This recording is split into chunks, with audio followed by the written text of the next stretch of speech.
whether charges are ever filed. The expected action by the January 6 committee to formally seek the Department of Justice to prosecute former President Donald Trump over his participation in the U.S. Capitol rebellion will create history. In its final public meeting, the committee, which saw its task as crucial to preserving U.S. democracy, is anticipated to urge the Justice Department to file charges against Trump and perhaps some of his allies for trying to rig the 2020 election during one of the most tumultuous periods in modern political history. Criminal referrals would only be symbolic because the committee lacks the authority to bring legal action on its own. A special counsel is now in charge of the Justice Department's internal federal investigation concerning January 6, 2021. Referrals, though, would signify a sharp moment of accountability for January 6, as supported by the mountains of data gathered during hundreds of interviews and a summer of dramatic televised hearings. After an unprecedented attack on democracy, the historic proposal of bringing charges against an ex-president would also set a precedent for future elections and renegade leaders.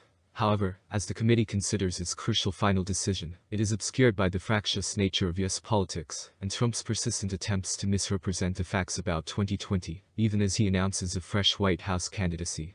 The panel is predicted to be eliminated by the new Republican House majority, which will include several congressmen who voted against certifying the 2016 presidential election and who continue to exaggerate its significance nearly 2 years later.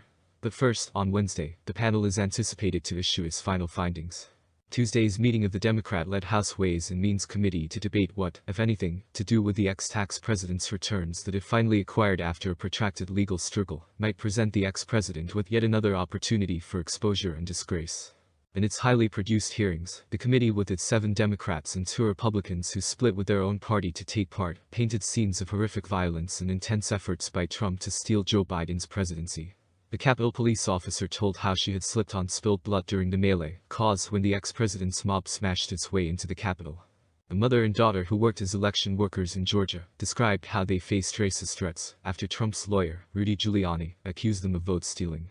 Rusty Bowers, the outgoing Republican Speaker of the Arizona State House, testified that Trump's calls for him to meddle with the election were foreign to my very being. Often, it was Republicans, some who were with Trump in the West Wing on January 6, who courageously testified about his assault on the Constitution, including Cassidy Hutchinson. The ex-aide to White House Chief of Staff Mark Meadows recalled, "It was unpatriotic. It was un-American. We were watching the Capitol building get defaced over a lie." From the moment that conservative retired federal judge J. Michael Ludwig warned in a June committee hearing that Trump and supporters still posed a clear and present danger to American democracy, it's been clear the panel believes that Trump was in the middle of an alleged election-stealing conspiracy. With that in mind, it would be surprising if the 45th president, who earned his second impeachment over the insurrection, was not referred to the Dodge for the possibility of criminal action. Each committee hearing was a piece in a broad case against Trump. The panel sought to show he lost the 2020 election, that he knew that Biden won, and that there was not significant fraud, but that he sought to overturn the result by harassing election workers and inducing state GOP officials to steal votes. Furthermore, the committee contended in its hearings that Trump also helped to plot a nefarious scheme to use fake electors to subvert the election in Congress. When those efforts failed, after then Vice President Mike Pence refused to wield powers he did not have, the committee argued that Trump called a mob to Washington and incited a vicious attack on the Capitol. Then, committee members argued, his inaction as the violence raged amounted to desecrating his sworn duty to protect Congress, the Constitution and the rule of law.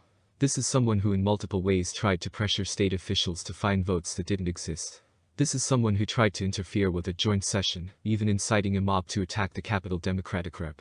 Adam Schiff, the chair of the House Intelligence Committee and a member of the January 6 committee. If that's not criminal, then I don't know what it is. Yet the committee is not in control of the ultimate fate of its work. While referrals of Trump and allies would be a huge moment, the panel cannot compel the Justice Department to open a prosecution of a former president. His 2024 campaign guarantees the division sparked by January 6 will fester in another U.S. election.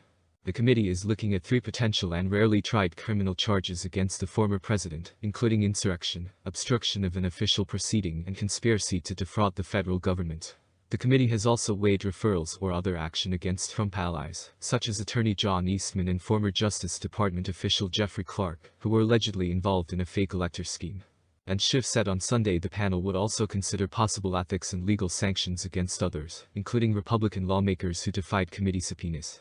One question hanging over the congressional committee, however, is whether the higher standard of evidence required by a court could lead prosecutors to believe it would be hard to convict the former president. While the committee's hearings were packed with evidence suggesting a weeks-long pattern of wrongdoing by Trump, witnesses and evidence were not subjected to the kind of challenge and cross-examination seen in court, so it's hard to judge the strength of any criminal case over Trump. On the first question, committee members including Republican Vice Chair Liz Cheney, who lost her seat in Wyoming over her determination to hold Trump to account, have long argued that it is performing a service for posterity, and have left a strong impression they want to fatally damage his future political hopes. Every American must consider this, Cheney said at one of the committee's public hearings in July. Can a president who is willing to make the choices Donald Trump made during the violence of January 6 ever be trusted with any position of authority in our great nation again? The refusal of many of Cheney's fellow Republicans to even acknowledge the ex-president's conduct suggests that her effective sacrifice of her career in the House GOP may be in vain. Certainly, there was little sense during the compelling hearings that the public was as transfixed with this act of accountability as it was, for instance, with the Senate Watergate hearings in the 1970s, that helped lead to the resignation of President Richard Nixon. Today's polarized times and the power of conservative media to distort what really happened on January 6 may help explain this dichotomy. Still, Americans rejected many of Trump's midterm candidates in swing state races, who had amplified his false claims of 2020 election fraud, suggesting some desire to protect American democracy. It is impossible to quantify how the committee's work affected voters in November. But it kept evidence of Trump's insurrection in the news all this year, even as the ex-president launched a new campaign seen by many observers as a way to cast the probes into his conduct as politically motivated persecution. This is especially valuable as some pro-Trump Republicans, like Georgia Representative Marjorie Taylor Greene, escalate their attempts to distort what happened in the unprecedented attack on the Capitol. Although the committee's days are numbered, its work may live on. One of special counsel Jack Smith's 2 criminal probes into Trump is looking at events surrounding January 6, and prosecutors could use the masses of testimony and other evidence that the committee has unearthed. Once the final report is released on Wednesday, the panel is expected to start releasing transcripts from the more than 1,000 interviews it conducted. This is a massive investigation that the committee has undertook. Huge amounts of evidence, a huge amount of witnesses being identified, former federal prosecutor Shan Wu told. I think it's the detail that accompanies the referrals themselves and the report that will give a roadmap to Dodge. Dodge has been kind of late to this party, and they are playing catch-up, but that detail could be very helpful to them, and will put a lot of pressure on them as well. Whatever its immediate impact on Trump, the 2024 presidential race and the Justice Department, the culmination of the committee's work marks a pivot in history when Americans faced a choice whether to confront an unprecedented effort by an aberrant commander-in-chief to overrule the voice of the people and the chain of peaceful transfers of power from one president to the next. If nothing else, future generations will be able to judge the determination of the panel members, especially its 2 Republicans, and the courage of witnesses who told the truth to try save democracy. GOP Representative Adam Kinzinger, who, like Cheney, served on the committee in defiance of his party and will not be returning to Congress, explained his actions in seeking to hold Trump to account in his retirement speech on the House floor last week. Unfortunately, we now live in a world where a lie is Trump's truth, where democracy is being challenged by authoritarianism, the Illinois Republican said. If we, America's elected leaders, do not search within ourselves for a way out, I fear that this great experiment will fall into the ash heap of history.